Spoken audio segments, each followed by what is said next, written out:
ನಾರಾಯಣಂ ಸುರಗುರುಂ ಜಗದೇಕನಾಥಂ ಭಕ್ತಪ್ರಿಯಂ ಸಕಲಲೋಕನಮಸ್ಕೃತಂ ಚ ತ್ರೈಗುಣ್ಯವರ್ಜಿತಮಜಂ ವಿಭುಮಾದ್ಯಮೀಶಂ ವಂದೇ ಭವದ್ಭವಮರಾಸುರಸಿದ್ಧವಂದ್ಯಂ ನಾರಾಯಣಂ ನಮಸ್ಕೃತ್ಯ ನರಂ ಚೈವ ನರೋತ್ತಮಂ ದೇವೀಂ ಸರಸ್ವತೀಂ ವ್ಯಾಸಂ ತತೋ ಜಯಮುದೀರಯೇ.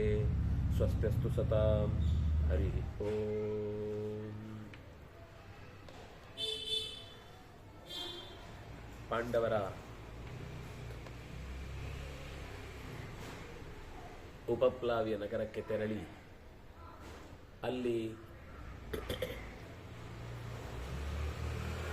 ಸಂಜಯನ ಮೂಲಕ ಮರಳಿ ನೀನು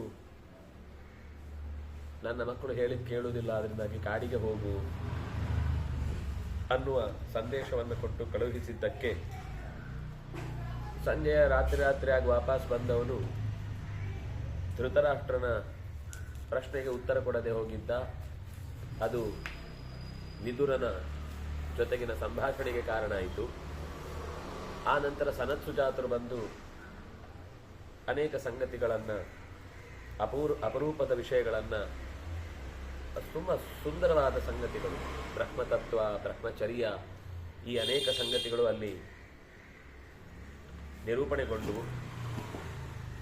ಅದಾದ ಮೇಲೆ ಸನತ್ಸುಜಾತರು ಮರಳಿ ವಾಪಸ್ಸು, ಸನತ್ಕುಮಾರ ಸನತ್ಸುಜಾತ ಎರಡು ಒಬ್ಬರೇ, ಮರಳಿ ತನ್ನ ಲೋಕಕ್ಕೆ ಹೋದ ಬಳಿಕ ಮರುದಿವಸ ಧೃತರಾಷ್ಟ್ರಾದಿಗಳು ಪರಿಪೂರ್ಣವಾದ ಸಿದ್ಧತೆಯನ್ನು ಮಾಡಿಕೊಂಡು ಅನೇಕ ರಾಜರೆಲ್ಲ ಸೇರಿಕೊಂಡು ಸಂಜಯ ಪಾಂಡವರ ಯಾವ ಸುದ್ದಿಯನ್ನು ಹೊತ್ತುಕೊಂಡು ಬಂದಿದ್ದಾನೆ, ಏನು ಹೇಳಲಿಕ್ಕಿದ್ದಾನೆ ಅಂತ ಕಾಯ್ತಾ ನಿಂತಾಗ ಸಂಜಯ ಮೊದಲು ಕೃಷ್ಣ ತನ್ನನ್ನು ಭೇಟಿಯಾದ ಸಂಗತಿಯನ್ನು ಹೇಳಿ, ಆನಂತರ ಅವರಲ್ಲಿಯೂ ಸಭೆಯಲ್ಲಿ ನೆರೆದು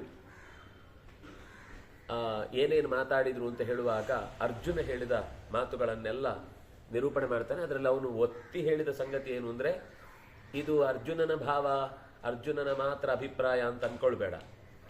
ಅಣ್ಣ ಇಲ್ಲೇ ಇದ್ದಾನೆ, ಭೀಮನು ಇಲ್ಲೇ ಇದ್ದಾನೆ, ಕೃಷ್ಣನು ಇಲ್ಲೇ ಇದ್ದಾನೆ.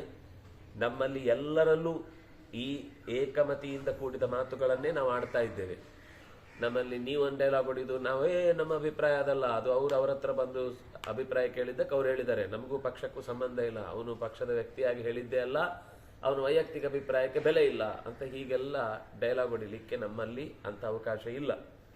ನಾವು ಸ್ಪಷ್ಟವಾಗಿ ಎಲ್ಲರ ಅಭಿಪ್ರಾಯ ಒಂದೇ ಅನ್ನೋದನ್ನ ಹೇಳ್ತಾ ಇದ್ದೇನೆ ಅಂತ. ಇದನ್ನ ನೀನು ಸ್ವತಃ ಧೃತರಾಷ್ಟ್ರಾದಿಗಳು ಅನೇಕ ಪಾಂಡವರ ವಿರುದ್ಧ ಯುದ್ಧಕ್ಕಾಗಿ ಬಂದಿರುವ ರಾಜರ ಮುಂಭಾಗದಲ್ಲೇ ಈ ಅಭಿಪ್ರಾಯವನ್ನು ಹೇಳಬೇಕು. ಗುಟ್ಟುಗುಟ್ಟಾಗಿ ಒಬ್ಬೊಬ್ಬರೇ ಅವರವರೇ ಕೂತ್ಕೊಂಡಾಗ ಹೇಳಿದ್ರೆ ಉಪಯೋಗ ಇಲ್ಲ. ಎಲ್ಲರೂ ಇರುವಾಗ ಇದನ್ನು ಹೇಳಬೇಕು ಅಂತ ಅವನಲ್ಲಿ ಹೇಳುವ ವಿಷಯದಲ್ಲಿ ಎಷ್ಟು ಕಾನ್ಫಿಡೆನ್ಸ್ ಇತ್ತು ಅಂತಂದ್ರೆ ಯಾರೂ ಕೂಡ ಈ ವಿಷಯದಲ್ಲಿ ಮತ್ತೆ ಸಂದೇಹ ಪಡಲಿಕ್ಕೆ ಅವಕಾಶ ಇಲ್ಲ. ಹಾಗೆ ಅತ್ಯಂತ ಸಹಜವಾದ ಸ್ಥಿತಿಯಿಂದ ಅವನಿಗೆ ಧೈರ್ಯವಂತಿಕೆ ಎಷ್ಟಿತ್ತು ಅನ್ನೋದು ಅವನ ಮಾತಿನಿಂದಲೇ ತಿಳಿಯುವಂಥದ್ದಿತ್ತು. ಈ ಅರ್ಜುನನ ಮಾತುಗಳನ್ನೇ ಹೇಳ್ತಾ ಬಂದ. ಅವನು ಹೇಳ್ತಾನೆ, ವೃದ್ಧರಾದಂತಹ ದೃಪದ, ವಿರಾಟ ಇವರೂ ಕೂಡ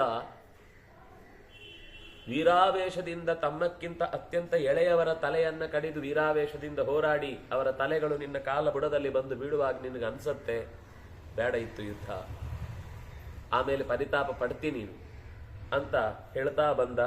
ಆ ನಂತರ ದೃಪದನ ಮನೆಯಲ್ಲಿ ಹುಟ್ಟಿದಂತಹ ಶಿಖಂಡಿಯ ಸಾಮರ್ಥ್ಯವನ್ನ ತಿಳಿಸ್ತಾ ಶಂತನುವಿನ ಮಗನಾದಂತಹ ಭೀಷ್ಮನನ್ನ ಸೆದೆಬಡಿಯುವುದಕ್ಕಾಗಿಯೇ ಕಾದು ಕೂತಿರುವಂತಹ ಶಿಖಂಡಿಯ ಎದುರಾಟ ನಿನಗೆ ಒಂದು ದಿವಸ ತಲೆಗೆ ಪ್ರಶ್ನೆಗಳನ್ನು ಹುಟ್ಟು ಹಾಕುತ್ತೆ. ಬೇಕಿತ್ತೋ ಈ ಯುದ್ಧ, ಅಗತ್ಯ ಇತ್ತಾ ಈ ಯುದ್ಧ ಅಂತ.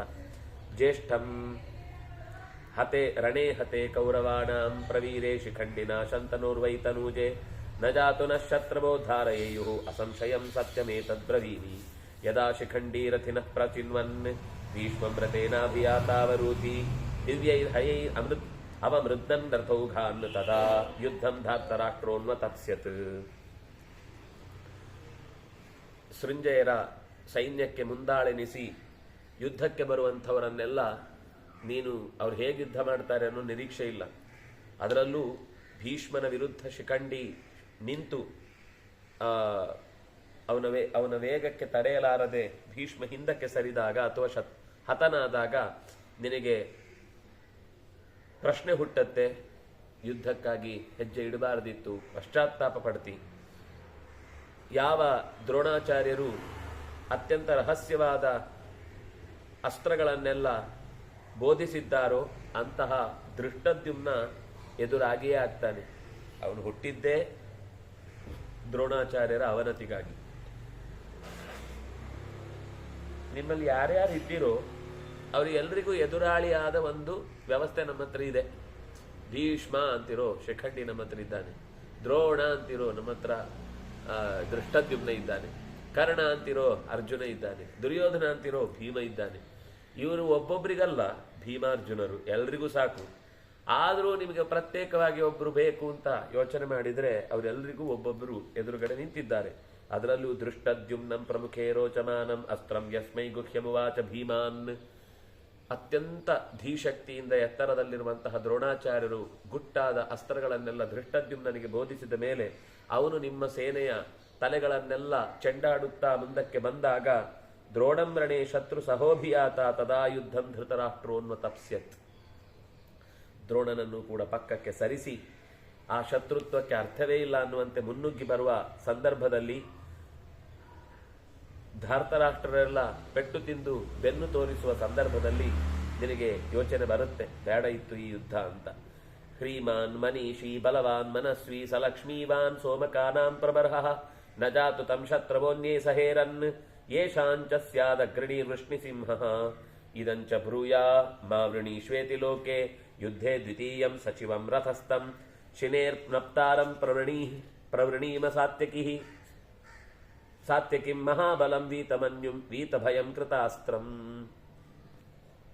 ಬೇಡದ ಕೆಲಸಗಳಲ್ಲಿ ತಲೆ ಹಾಕದವ, ಅತ್ಯಂತ ಬುದ್ಧಿವಂತ, ಬಲವಂತ, ಒಳ್ಳೆಯ ಕಾರ್ಯಗಳಿಗೆ ಸದಾ ಬೆನ್ನೆಲುಬಾಗಿ ನಿಲ್ಲುವವ, ಲಕ್ಷಣವಂತ, ಸೋಮಕರಲ್ಲೇ ಅತ್ಯಂತ ಹಿರಿಯ. ಅಷ್ಟೇ ಅಲ್ಲ, ಯಾರನ್ನ ಶತ್ರುಗಳು ಕೂಡ ಎದುರಿಸಲಿಕ್ಕೆ ಬಂದಾಗ ಇವನ ಜೊತೆಗೆ ನಾವು ಯುದ್ಧಕ್ಕೆ ನಿಲ್ಲಲಾರೆವು ಅಂತ ಹಿಂದೆ ಸರಿಯುವಂತಹ ವೃಷ್ಟಿ ಪ್ರವೀರನೆನಿಸಿದಂತಹ ಈತನನ್ನ ನಾವು ಖಂಡಿತ ಸ್ವೀಕರಿಸ್ತೇವೆ. ಶಿನಿಯ ಮೊಮ್ಮಗನಾದಂತಹ ಸಾತ್ಯಕಿಯನ್ನ ನಮ್ಮ ಬಲದಲ್ಲಿ ಸೇರಿಸಿಕೊಂಡಾಗ ಬಲಿಷ್ಠನಾದ, ಭಯ ಅಂದ್ರೆ ಏನು ಅಂತಾನೆ ಗೊತ್ತಿಲ್ಲದ, ಅಗಲದ ಎದೆಯುಳ್ಳ, ಉದ್ದನೆಯ ತೋಳುಳ್ಳ, ಎದುರುಗಡೆಯವರನ್ನು ಚಚ್ಚಿ ಬಿಸಾಕುವ, ಯುದ್ಧದಲ್ಲಿ ಅವನಿಗೆ ಸರಿಸಮಾನಾಗಿ ಮತ್ತೊಬ್ಬ ನಿಲ್ಲಲಾರ ಅನ್ನಿಸುವ, ಎಲ್ಲ ಅಸ್ತ್ರಗಳನ್ನು ಚೆನ್ನಾಗಿ ಬಳಸಲು ತಿಳಿದಿರುವ, ತಾಲದ ಮರದಂತೆ ಎತ್ತರದ ಶರೀರದ ಮಹಾರಥನಾದಂತಹ ಶಿನಿಪ್ರವೀರ ನಿಮ್ಮವರನ್ನೆಲ್ಲರನ್ನೂ ಕೂಡ ಬಾಣಗಳಿಂದ ಮುಳುಗಿಸಿ ಓಡುವುದಕ್ಕೆ ದಾರಿಯೂ ಕಾಣದೆ ಯೋಧ ಮುಖ್ಯರಲ್ಲ, ಅಯ್ಯೋ ದೇವರೇ ನಾವು ಯಾಕಾದರೂ ಈ ಧೃತರಾಷ್ಟ್ರನ ಬೆನ್ನ ಹಿಂದೆ ಬಂದವು ಅಂತ ನಿನಗೆ ಹಿಡಿಶಾಪ ಹಾಕುವ ಹೊತ್ತಿನಲ್ಲಿ ನಿನಗೆ ಅನ್ನಿಸತ್ತೆ, ಬೇಡ ಇತ್ತು ಯುದ್ಧ, ಸುಮ್ಮನೆ ಅಕಾರಣವಾಗಿ ಯುದ್ಧವನ್ನು ಮೈಮೇಲೆ ಎಳೆದುಕೊಂಡ ಹಾಗಾಯಿತು ಅಂತ.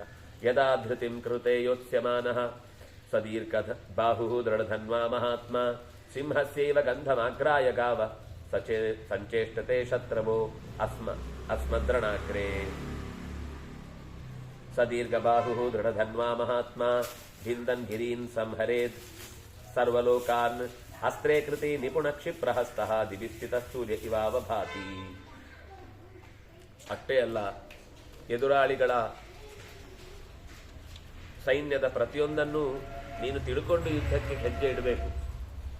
ಏನೂ ಭಾರಿ ಹುಮ್ಮಸ್ಸಿನಿಂದ, ಅದೇನು ಅಂದ್ರೆ ನಮ್ಮವರಲ್ಲಿ ವೀರರಿದ್ದಾರೆ ಯುದ್ಧ ಮಾಡಿಬಿಡೋಣ, ಅದು ಸರಿ. ನಮ್ಮವರಲ್ಲಿದ್ದಾರೆ, ಅವರಲ್ಲಿ ಏನಿದೆ ಅದು ನೋಡ್ಬೇಕು. ನೀನು ನೋಡದೆ ನಮ್ಮನ್ನ ಪಾಂಡವರನ್ನ ಏನು 2 ನಿಮಿಷದಲ್ಲಿ ಮುಗಿಸ್ಬಿಡ್ಬೋದು ಅಂತ ನೀನು ಅಂದ್ಕೊಂಡ್ರೆ ಅಷ್ಟು ಸುಲಭದಲ್ಲಿ ನಾವು ಕೈಚೆಲ್ಲಿ ಕೂತು ಯಾವುದೇ ಇವತ್ತಿನ ಭಾಷೆಯಲ್ಲಿ ನಾವೇನು ಕೈಕಾಲ ಹಗ್ಗ ಕಟ್ಟಿಕೊಂಡು ನಿಮ್ಮ ಹತ್ರ ಬಂದು ನಮ್ಮನ್ನು ಹೊಡೀರಿ ಬಡೀರಿ ಅಂತ ಕೇಳುವಷ್ಟು ಪಾಪದವರಲ್ಲ ನಾವು. ಹಿಡಿದ್ರೆ ಎತ್ತಿದ್ರೆ ಗದೆ, ಇಳಿಸಿದ್ರೆ ಒದೆ, ಬೀಳುದೆ 4 ತಡಿಲಿಕ್ಕೆ ಸಾಧ್ಯ ಇಲ್ಲ ನಿಮ್ಮನ್ನ. ಹೇಗೆ ಶತ್ರುಗಳ ಸೈನ್ಯ ಎಲ್ಲ ಸಿಂಹದ ವಾಸನೆಯನ್ನ ಕಂಡಾಗ ಹೇಗೆ ಜಿಂಕೆಗಳು ಓಡಿ ಹೋಗ್ತಾವೋ, ನರಿಗಳು ತೋಳಗಳು ಕಾಲು ಕಿತ್ತುತ್ತಾವೋ, ಅಂತಹ ಎಲ್ಲ ಬೆಟ್ಟಗಳನ್ನೇ ಭೇದಿಸಬಲ್ಲ ಬಾಣಗಳಿಂದಲೇ ಶತ್ರುಗಳನ್ನ ದೂರದಿಂದಲೇ ಆ ಸದ್ದಿಗೆನೆ ಅವರು ಎದೆ ನಡಿಗೋಗಿ, ಸಾತ್ಯಕ್ಕೆ ಬಂದ ನಮ್ದು ಕತೆ ಮುಗೀತು ಅಂತ ಅಂತಹ ವೀರನಾದ ಮಹಾಚತುರನಾದ ವೇಗದಿಂದ ಅಸ್ತ್ರಗಳನ್ನು ಯಾವಾಗ ತೆಗಿತಾನೆ, ಯಾವಾಗ ಬಾಣದ ಮೇಲೆ ಬಿಲ್ಲಿನ ಮೇಲೆ ಇಡ್ತಾನೆ, ಯಾವಾಗ ಹಿಂದಕ್ಕೆ ಎಳೆದು ಬಿಟ್ಟಿದ್ದಾನೆ ಅಂತಾನೆ ಗೊತ್ತಾಗದೇ ಇರುವ ಅಸ್ತ್ರವಿದ್ಯಾ ನಿಪುಣನಾದಂಥವನ ವಿಚಿತ್ರವಾದ ಪ್ರಯೋಗಗಳ ಮುಂದೆ ಶತ್ರುಗಳು ತಲೆಬಾಗಿ ನಿಲ್ತಾರೆ. ಅಂತಹ ಸಾತ್ವಿಕೆಯು ಮುಂದಕ್ಕೆ ಬರುವಾಗ ನೋಡಿದ ಮಾತ್ರಕ್ಕೆ ಮೂಢನಾದ ನಿನ್ನ ಮಗ ದುರ್ಯೋಧನ, ಅಯ್ಯೋ ಯಾಕಾದ್ರೂ ಈ ಅವಕಾಶ ಕೊಟ್ನು, ಸಾತ್ವಿಕಿಗೆ ಕಾಯ್ತಾ ಇದ್ದಾನವನು. ಇವತ್ತಲ್ಲ, ಫಸ್ಟ್ ದ್ರೌಪದಿಯನ್ನ ಸಭೆಯಲ್ಲಿ ಅವಮಾನ ಮಾಡಿ ಕರ್ಕೊಂಡು ಬರುವಾಗಲೇ ಅವನು ಅವತ್ತೇ ಒಂದು ಮೀಟಿಂಗ್ ಆಗುತ್ತೆ ಅಲ್ಲಿ.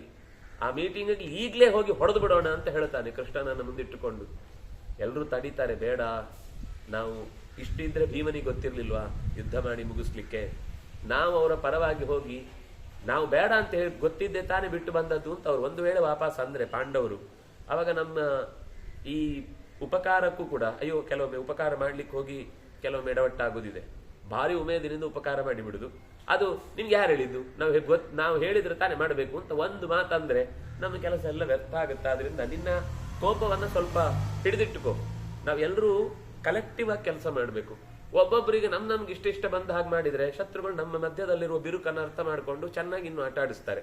ಅದರಿಂದಾಗಿ ನಾವು ನಮ್ಮ ದೇಶ, ನಮ್ಮ ಭಾಷೆ, ನಮ್ಮ ಈ ವ್ಯವಸ್ಥೆಯನ್ನೆಲ್ಲ ಒಗ್ಗೂಡಿಸಿಕೊಂಡು ಮುಂದೆ ಹೋಗ್ಬೇಕು ಹೊರತು ನಮ್ಮ ಕೆಲಸ ಆಗಬೇಕು ಅಂತ ಸಣ್ಣ ವ್ಯವಸ್ಥೆಗೋಸ್ಕರ ಯಾವುದೋ ದೂರದ ದೇಶದವರ ಜೊತೆಗೆ ಕೈ ಹಾಕಿ ನಮ್ಮ ನಡೆ ಇರುವ ಕಲಹವನ್ನು ಹೆಚ್ಚಿಸಿಕೊಳ್ಳುವಂತಹ ಮೂರ್ಖತನ ಮಾಡಬಾರದು. ಇದು ಹೇಳಬೇಕು ನಮ್ಮ ರಾಜಕಾರಣಿಗಳಿಗೆ ಪಾಠ. ನಿಮ್ಗೇನೇ ಭಿನ್ನಾಭಿಪ್ರಾಯ ಇದ್ರೂ ಇವ್ರ ಜೊತೆಗೆ ಹಂಚ್ಕೊಳ್ಳಿ, ಇವ್ರ ಜೊತೆಗೆ ಕಿತ್ತಾಡಿ ಜಗಳಾಡಿ. ಯಾರೋ ಮೂರನೇ ದೇಶದವನ ಹತ್ರ ಹೋಗಿ ನಮ್ಮ ಅಳಲ ನೋಡಿ ಬನ್ನಿ, ನಮ್ಮ ದೇಶದಲ್ಲಿ ತುಂಬಾ ಸಮಸ್ಯೆ ಇದೆ, ನೀವೇನಾದ್ರೂ ಮಾಡಬೇಕು, ಪ್ರಜಾತಂತ್ರ ಅನ್ನೋದು ಆಪತ್ತಿನಲ್ಲಿದೆ ಅಂತ ಬೊಬ್ಬೆ ಹೊಡೆಯುವಂತ ಮೂರ್ಖರನ್ನ ಏನ್ ಹೇಳ್ಬೇಕು? ಅವರೇ ಶತ್ರುಗಳು. ಹೊರಗಿನ ಶತ್ರುಗಳನ್ನ ಸುಲಭವಾಗಿ ಸೋಲಿಸ್ಬೋದು, ಒಳಗಿನ ಶತ್ರುಗಳನ್ನ ಅವ್ರು ಯಾವ ರೀತಿ ಕೈ ಹಾಕಿ ಕಲ್ಲಡಿಸಿ ಬಿಡ್ತಾರೆ ನೀರನ್ನ, ಅಥವಾ ಅದರಲ್ಲಿರುವ ಸತ್ವವನ್ನೇ ಜಾರಿಸಿ ಬಿಡುತ್ತಾರೆ ಗೊತ್ತಾಗಲ್ಲ. ಅದಕ್ಕೆ ಅರ್ಜುನನ ಮಾತು ನಮ್ಮಲ್ಲಿ ಎಲ್ಲರಲ್ಲೂ ಕೂಡ ಒಂದು ಐಕಮತ್ಯ ಇದೆ ಅಂತ ಅದಕ್ಕೆ ಮೊದಲನೇ ಸಂದೇಶವೇ ಅದು.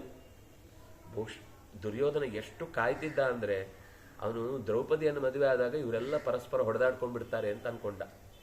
ಆದ್ರೆ 12 ವರ್ಷ ಅನಾಯಾಸವಾಗಿ ಕಳೆದು ಬಿಟ್ರು, ಅದಕ್ಕಿಂತ ಪೂರ್ವದಲ್ಲಿ 24 ವರ್ಷನೂ ಅನಾಯಾಸವಾಗಿ ಕಳೆದು ಬಿಟ್ರು. ಆಗ ಅವನಿಗೆ ಅನಿಸ್ತು ಅವನು ಕಾಡಿನಲ್ಲಾದ್ರೂ ಅವ್ರು ಪರಸ್ಪರ ಹೊಡೆದಾಡ್ತಾರೆ ಅನ್ಕೊಂಡ. ಅದೂ ಆಗ್ಲಿಲ್ಲ. ಇನ್ನು ಮುಂದೇನೂ ನಿನಗೆ ಆ ಕನಸು ಬೀಳುವುದು ಅಂತ ಏನಾದ್ರೂ ನೀನು ಡಿಸೈಡ್ ಮಾಡಿಕೊಂಡು ತಲೆ ಬಾಚ್ಕೊಂಡು ಪೌಡರ್ ಹಾಕೊಂಡು ಮಲ್ಕೊಳ್ಳೋದಿದ್ರೆ ಬೀಳಲ್ಲ. ತಲೆ ಅದನ್ನು ಕೆಡಿಸ್ಕೊಂಡು ಪಶ್ಚಾತ್ತಾಪ ಪಡ್ತಿ ಹೊರತು ನೀನು ಎಣಿಸಿದ್ದಾಗಲ್ಲ ಅಂತ ಸಾತ್ವಿಕಿಯ ವೀರಾವೇಶದ ಹೋರಾಟದ ಬಗ್ಗೆ ಎತ್ತಿಕೊಟ್ಟು ಹೇಳ್ತಾ ಇದ್ದಾನೆ. ಅವನು ಯಥಾವಿಧಂ ಯೋಗಮಾಹು ಪ್ರಶಸ್ತಂ ಸರ್ವೈಹಿ ಗುಣೈಹಿ ಸಾತ್ವಿಕೀರ್ತೈರುಪೇತಃ. ಅವನ ಬಾಣಗಳೆಲ್ಲ ಎಂಥದ್ದು ಅಪರೂಪದ್ದು ಅಂತಂದ್ರೆ ಅದಕ್ಕೆ ಸಾಟಿಯೇ ಇಲ್ಲ. ಅಷ್ಟೇ ಅಲ್ಲ, ಇನ್ನೂ ಇದೆ ಮುಂದೆ.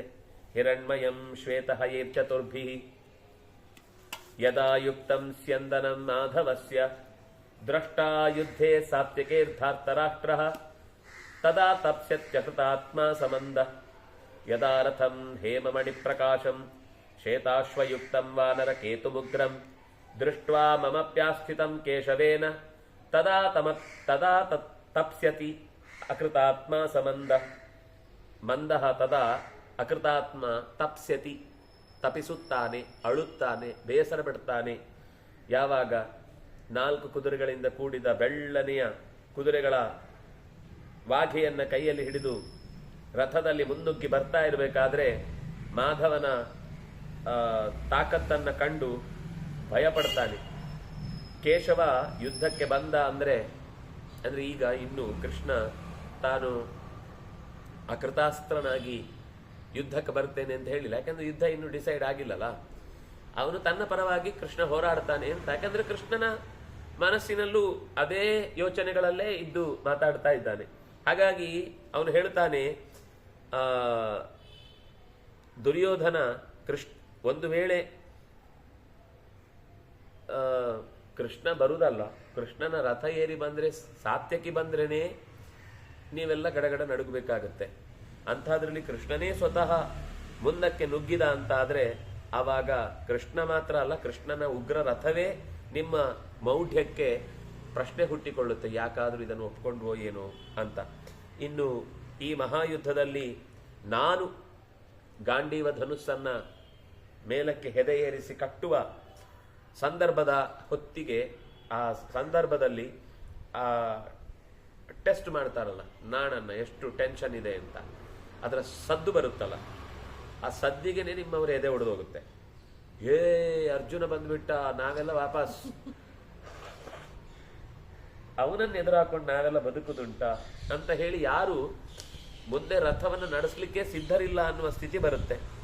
ಯುದ್ಧಕ್ಕಾಗಿ ಆಗ ಭಾರೀ ಹಾರಾಡಿದಂತಹ ದುರ್ಯೋಧನ ಬೇಡಿತ್ತು, ಈ ಅರ್ಜುನನನ್ನು ಕೆಣಕಬಾರ್ದಿತ್ತು, ಕೆಣಕಿ ಈಗ ನಮ್ಗೆ ಕಷ್ಟಕ್ಕೆ ಎದುರಾಯಿತು ಅಂತ ಒಂದು ರೀತಿ ಬಾಣದ ಮಳೆ ಜೋರಾಗಿ ಹರಿದು ಬಂದಾಗ ಸೂರ್ಯನೇ ಇಲ್ಲ ಅಂತಾಗಿ ಈಗಲೇ ನಡು ರಾತ್ರಿಯಾಗಿದೆ ಅಂತ ಅಂಧಕಾರದಲ್ಲಿ ಬಿರಿಬಿರಿನ ಬೀಸುವ ಬಾಣಗಳಿಂದ ಹುಟ್ಟಿದ ಬೆಳಕಿನಿಂದಲೇ ಮಿಣುಕು ಹುಳುಗಳಂತೆ ಕಾಣುವ ಸ್ಥಿತಿಯಲ್ಲಿ ತಲೆಗಳು ಮಾತ್ರ ಹಾರಿ ಹೋಗ್ತಾ ಚೀರುವ ಸದ್ದೇ ಅವರಿಗೆ ಗುರುತಾಗಿ ಕಾಣುವ ಹೊತ್ತು ಬಂದಾಗ ದುರ್ಯೋಧನ ಯುದ್ಧಕ್ಕಾಗಿ ಪರಿತಪಿಸ್ತಾನೆ, ಬೇಡ ಇತ್ತು.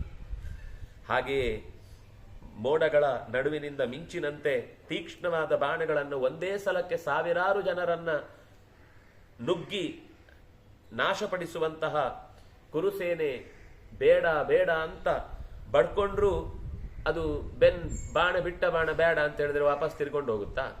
ಅವರನ್ನು ಸೀಳ್ಕೊಂಡೇ ಹೋಗುತ್ತೆ. ಅವರು ಮಾತ್ರ ಅಲ್ಲ, ಅವರ ಜೊತೆಗಿದ್ದ ಕಾಲಾಳುಗಳು, ಕುದುರೆ, ರಥ, ಆನೆಗಳೆಲ್ಲವೂ ಕೂಡ ಯೋಧರ ಜೊತೆಗೇನೆ ತಲೆ ಉರುಳಿ ಕೆಳಕ್ಕೆ ಕೈಕಾಲು ಮುರಿದುಕೊಂಡು ಬೀಳುವಾಗ ದುರ್ಯೋಧನನಿಗೆ ಪರಿತಾಪ ಬರದೆ ಇನ್ನೇನಾದೀತು, ಖಂಡಿತ ಅವನಿಗೆ ದುಃಖ ಆಗುತ್ತೆ, ನಾವು ತಪ್ಪು ಮಾಡಿದ್ವಿ ಅಂತ. ಅಷ್ಟೇ ಅಲ್ಲ, ಮತ್ತೆ ಮುಂದೆ ಹೇಳ್ತಾನೆ,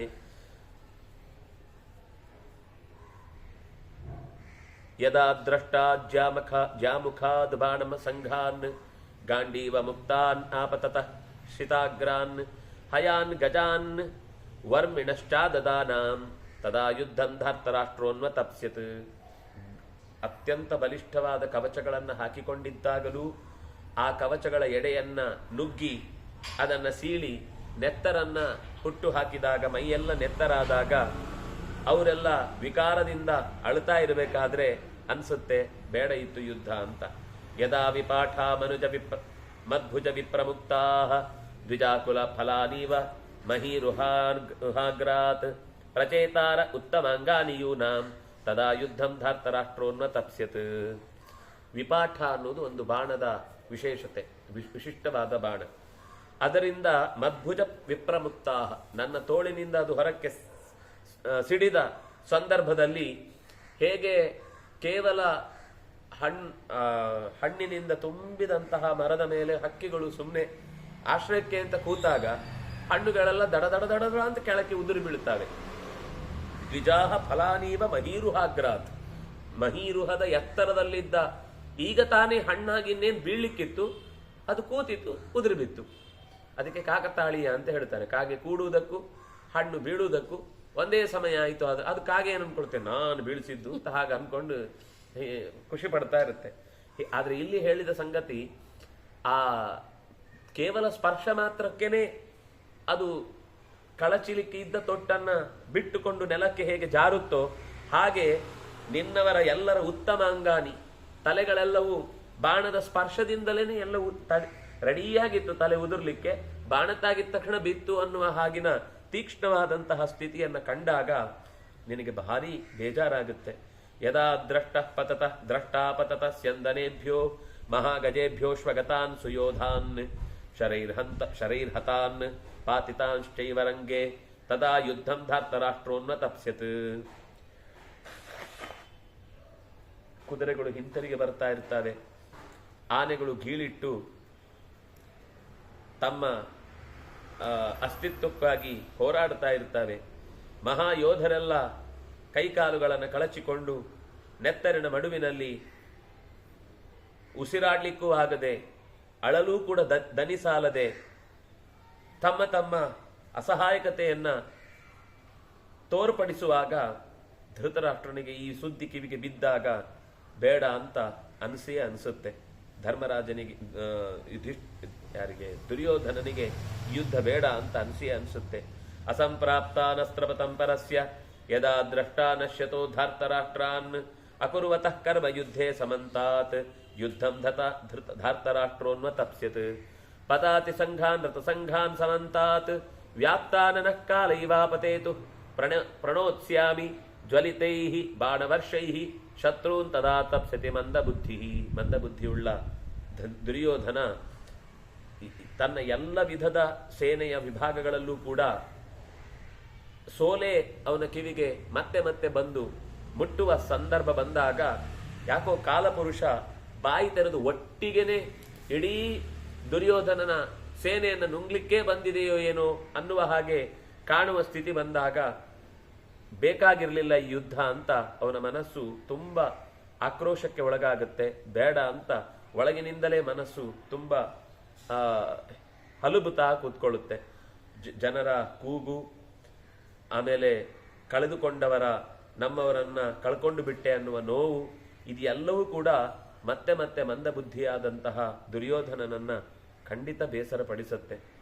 ನನ್ನ ರಥದಲ್ಲಿ ಗಾಂಡಿವ ಮತ್ತು ವಾಸುದೇವ, ಅವನ ಕೈಯಲ್ಲಿದ್ದ ಶಂಖ ಮತ್ತು ಅವನು ಪಳಗಿಸಿದಂತಹ ಕುದುರೆಗಳು, ಆಮೇಲೆ ನನ್ನ ಹತ್ರ ಇರುವ ಮುಗಿಯದ ಬಾಣವನ್ನ ಕಳೆದು ತೂಣಾ ವಕ್ಷಯ್ಯೌ ದೇವದತ್ತಂಚ ಮಾಂಚ ದ್ರಷ್ಟಾಯುದ್ಧೇ ಧರ್ತರಾಷ್ಟ್ರು ಅನ್ನುವ ತಪ್ಸ್ಯತ್. ನನ್ನ ಕೈಯ ಗಾಂಡೀವ ಜೊತೆಗೆ ವಾಸುದೇವ, ಅವನ ಕೈಯಲ್ಲಿರುವ ಊದಲಿಕ್ಕಿರುವ ದಿವ್ಯವಾದ ಶಂಖ ಪಾಂಚಜನ್ಯ, ಜೊತೆಗೆ ನನ್ನ ಹತ್ರ ಇರುವ ಮುಗಿಯದ ಬಾಣದಿಂದ ಕೂಡಿದ ಬತ್ತಳಿಕೆ, ನಾನು ಊದುವ ದೇವದತ್ತ ಅನ್ನುವ ಶಂಖ, ಇದೆಲ್ಲವೂ ಕೂಡ ಕಾರ್ಯರೂಪಕ್ಕೆ ಬರುವ ಮುನ್ನವೇ ಅದನ್ನು ನೋಡಿಯೇ ಯುದ್ಧದ ಹಣೆ ಬರಹ ಮುಂದೆ ಏನ್ ನಡೆಯುತ್ತೆ ಅನ್ನೋದನ್ನು ಯೋಚಿಸಿ ಧಾರ್ತರಾಷ್ಟ್ರ ಖಂಡಿತ ಯೋಚನೆ ಮಾಡ್ತಾನೆ. ಬೇಡ ಇತ್ತು ಈ ದುಸ್ಥಿತಿ, ನಾನು ತಂದುಕೊಳ್ಬಾರ್ದಿತ್ತು ಈ ಪರಿಸ್ಥಿತಿ ಅಂತ. ಅಷ್ಟೇ ಅಲ್ಲ, ರಾಜ್ಯ ಚೋರರಾದ ಶತ್ರುಗಳನ್ನೆಲ್ಲ ಈಗ ಒಟ್ಟು ಮಾಡಿಕೊಂಡು ನಮ್ಮ ಹತ್ರ ಯುದ್ಧಕ್ಕೆ ಅಂತ ಬಂದಿದ್ದಾನೆ. ಆದರೆ ಅವರು ಸೇರಿಸಿಕೊಂಡು ಬಂದ ಸೈನ್ಯ ಪ್ರಳಯ ಕಾಲದ ದಾವಾಗ್ನಿ ಎದುರುಗಡೆ ಹುಲ್ಲನ ಎದುರಿಗೆ ಇಟ್ಟ ಹಾಗೆ ಅಂತ ಯಾವಾಗ ಅನಿಸುತ್ತೋ ಆವಾಗ ಅವನಿಗೆ ಈ ಯುದ್ಧ ಬೇಡ ಇತ್ತು ಅಂತ ಖಂಡಿತ ಪರಿತಾಪ ಆಗದೆ ನಿಲ್ಲುವುದಿಲ್ಲ. ಮುಂಗೋಪಿಯೂ ಅಲ್ಪಬುದ್ಧಿಯೂ ದುರ್ಯೋಧನನ ಮುಕ್ಕಿ ತಿಂತಾ ಇದೆ. ದುರ್ಬುದ್ಧಿ ಅವನದ್ದೇ ವ್ಯಕ್ತಿತ್ವ ಅದು. ಇನ್ನು ಸ್ವಲ್ಪ ದಡ್ಡ ಬುದ್ಧಿಯೂ ಇದೆ ಕೆಲವು ವಿಷಯದಲ್ಲಿ. ಯಾಕಂದ್ರೆ ಎದುರಾಳಿಯ ಸಾಮರ್ಥ್ಯವನ್ನು ಗಮನಿಸಿದ ಮೇಲೆ ಹಿಂದೆ ಸರಿಯುವುದು ಜಾಣತನ, ಅದು ಸೋಲಲ್ಲ. ಆದ್ರೆ ಅದನ್ನೂ ಯೋಚನೆ ಮಾಡದೆ ಮುನ್ನುಗ್ಗಿ ಬರ್ತಾ ಇದ್ದಾನೆ. ಜೊತೆಗೆ ತನ್ನ ಸಹೋದರರನ್ನೆಲ್ಲ ಕಟ್ಟಿಕೊಂಡು ಐಶ್ವರ್ಯವನ್ನ ಕಳ್ಕೊಳ್ಬೇಕು ಅಂತಾನೆ ರಣರಂಗಕ್ಕೆ ತಲೆ ಕೊಡ್ಲಿಕ್ಕೆ ಬಂದಿದ್ದಾನೆ. ಈಗ ಏನ್ ಕೊಬ್ಬಿದೆಯೋ ಅದು ಯುದ್ಧದಲ್ಲಿ ಖಂಡಿತ ಅಡಗುತ್ತೆ. ಹಾಗಾದ್ರೂ ತನ್ನ ಅವಿವೇಕಕ್ಕಾಗಿ ಅವನು ಪಶ್ಚಾತ್ತಾಪ ಪಟ್ಟೇ ಪಡ್ತಾನೆ, ಬೇಡ ಇತ್ತು ಈ ಯುದ್ಧ ಅಂತ. ನಾನು ಇವತ್ತು ಬೆಳಿಗ್ಗೆ ನನ್ನ ನಿತ್ಯದ ಜಪವನ್ನು ಮಾಡ್ತಾ ಇದ್ದೆ, ಆಹ್ನಿಕವನ್ನು ನಡೆಸ್ತಾ ಇದ್ದೆ. ನಡೆಸುವಾಗ ಒಬ್ಬ ಋತ್ವಿಜ ನನ್ನ ಹತ್ರ ಬಂದ. ಅರ್ಜುನ, ನಿನ್ನ ನೋಡಿದ್ರೆ, ನಿನ್ನ ತೇಜಸ್ಸನ್ನು ಕಂಡ್ರೆ ನೀನು ಮಹತ್ಕಾರ್ಯ ಒಂದನ್ನು ಮಾಡಲಿಕ್ಕೆ ಹೊರಟ ಬೆಳಕು ನಿನ್ನ ಬೆನ್ನ ಹಿಂದೆ ಕಾಣ್ತಾ ಇದೆ.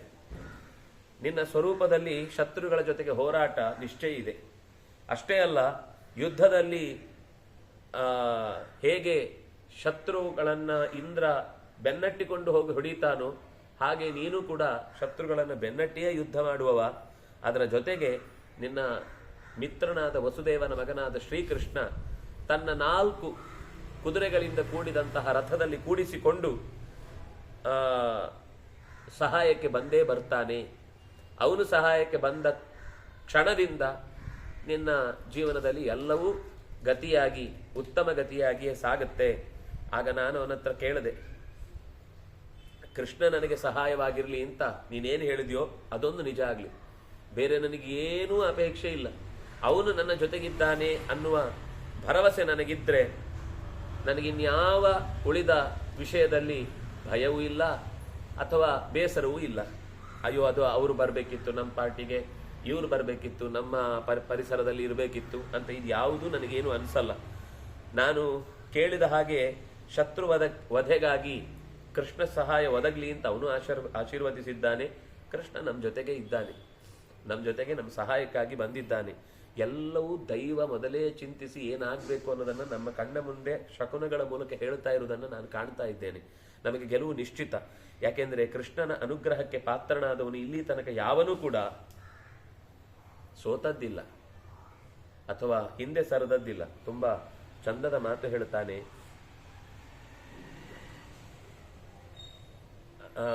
ಅಯುಧ್ಯಮಾನೋ ಮನಸಾಪಿ ಯಸ್ಯ ಜಯಂ ಕೃಷ್ಣ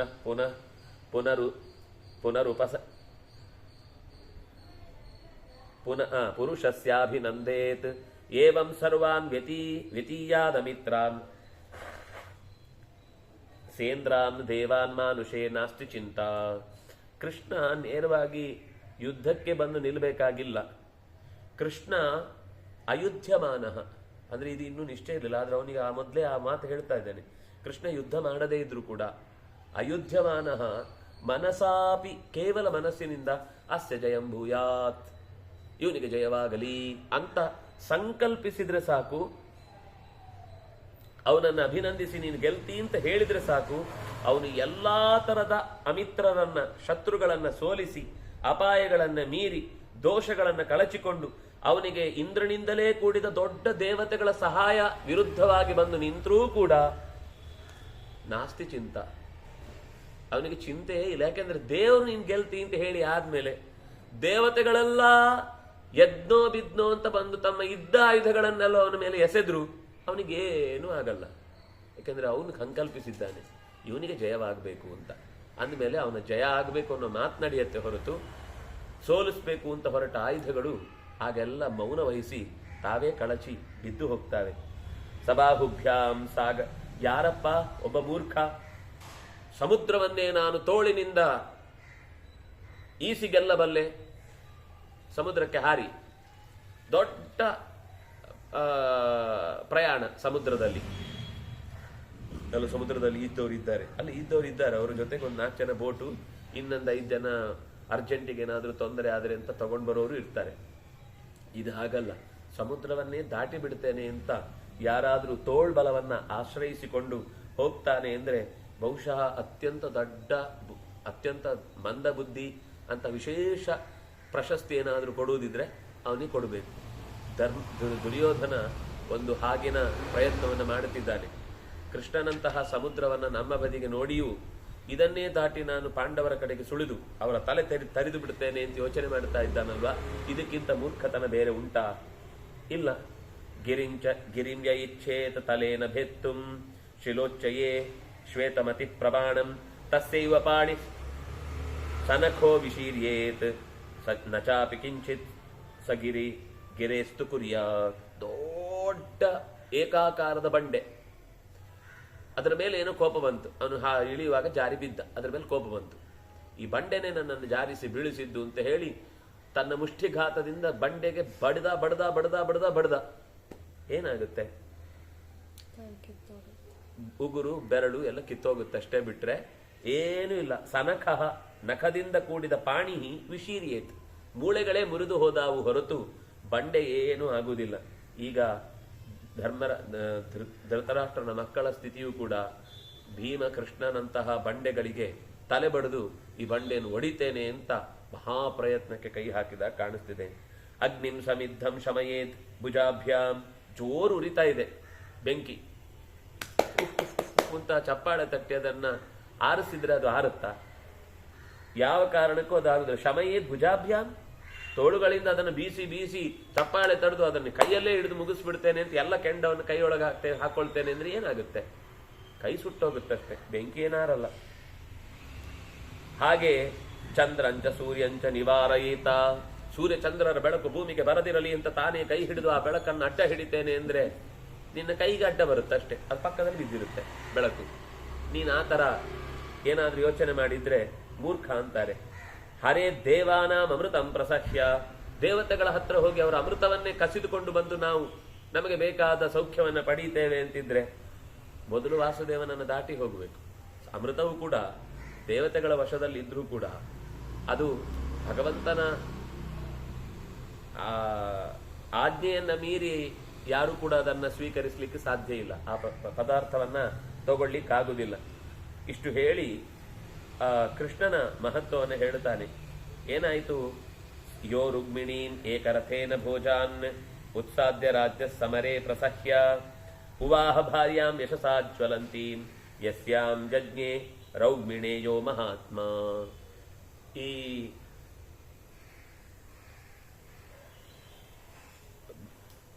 ವಿದರ್ಭ ದೇಶದ ರಾಜನ ಭೀಷ್ಮಕನ ಮನೆಯಲ್ಲಿ ನಡೆಯಲಿಕ್ಕಿರುವಂತಹ ರುಕ್ಮಿಣಿಯ ವಿವಾಹಕ್ಕೆ ಏಕರಥೇನ ಒಬ್ಬನೇ ಹೋದದ್ದು. ಅವನು ಹೇಳದೆ ಹಿಂದಿನಿಂದ ಬಲಭದ್ರಾದಿಗಳು ಬಂದಿದ್ರು. ಆದರೆ ಅವನು ನಿರ್ಧಾರ ಮಾಡಿ ಹೋದದ್ದು ಒಬ್ಬನೇ. ಹೋಗಿ ರುಕ್ಮಿಣಿಯನ್ನ ಹೊತ್ತುಕೊಂಡು ಬಂದು ಅವರನ್ನೆಲ್ಲ ಚಳ್ಳೆ ಹಣ್ಣು ತಿನ್ನಿಸಿ ಕರ್ಕೊಂಡು ಬಂದದ್ದು ಅವನೇ. ಕೊನೆಗೆ ಮಧ್ಯದಲ್ಲಿ ಅವಳ ಅಣ್ಣ ರುಗ್ಮಿ ಮತ್ತೂ ಸೈನ್ಯ ಹಿಡ್ಕೊಂಡು ಬಂದು ಊರ ಹೊರಬಾಗಿಲಿಂದಲೂ ಅವನನ್ನು ತಡೆದು ನಿಲ್ಲಿಸಿದ. ಆಗ ಇಡೀ ಆ ರಾಜರ ಭೋಜಾನ್ ಉತ್ಸಾದ್ಯ, ಆ ಇಡೀ ರಾಜರ ಪರಿವಾರವನ್ನೇ ನಾಶಗೊಳಿಸಿ ಸಮರದಲ್ಲಿ ಅವರನ್ನೆಲ್ಲ ಮಣ್ಣು ಮುಕ್ಕಿಸಿ ಯಶಸ್ವಿನಿಯಾದಂತಹ ರುಕ್ಮಿಣಿಯನ್ನು ವಿವಾಹವಾದ. ಅತ್ಯಂತ ಬಲಿಷ್ಠನಾದ, ಅತ್ಯಂತ ಶತ್ರುಗಳಿಗೆ ಸಿಂಹಸ್ವಪ್ನವೆನಿಸಿದಂತಹ ಪ್ರದ್ಯುಮ್ನನ್ನೇ ಮಗನನ್ನಾಗಿ ಪಡೆದ.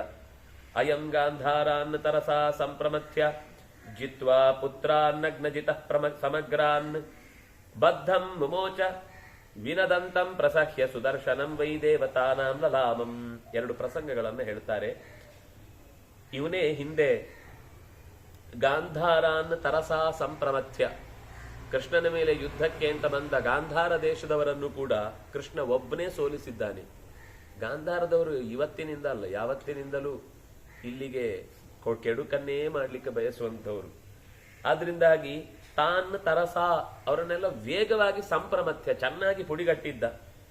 ಅಷ್ಟೇ ಅಲ್ಲ, ಅವರು ಮಾತ್ರ ಅಲ್ಲ, ಅವರ ಮಕ್ಕಳೂ ಸುಮಾರು ಜನ ಇದ್ರು. ಗಾಂಧಾರ ದೇಶದ ರಾಜನ ಮಕ್ಕಳು ಪುತ್ರಾನ್ ನಗ್ನಜಿತ ಸಮಗ್ರಾನ್. ನಗ್ನಜಿತ್ ಅಂತ ಒಬ್ಬ ರಾಜ ಇದ್ದ.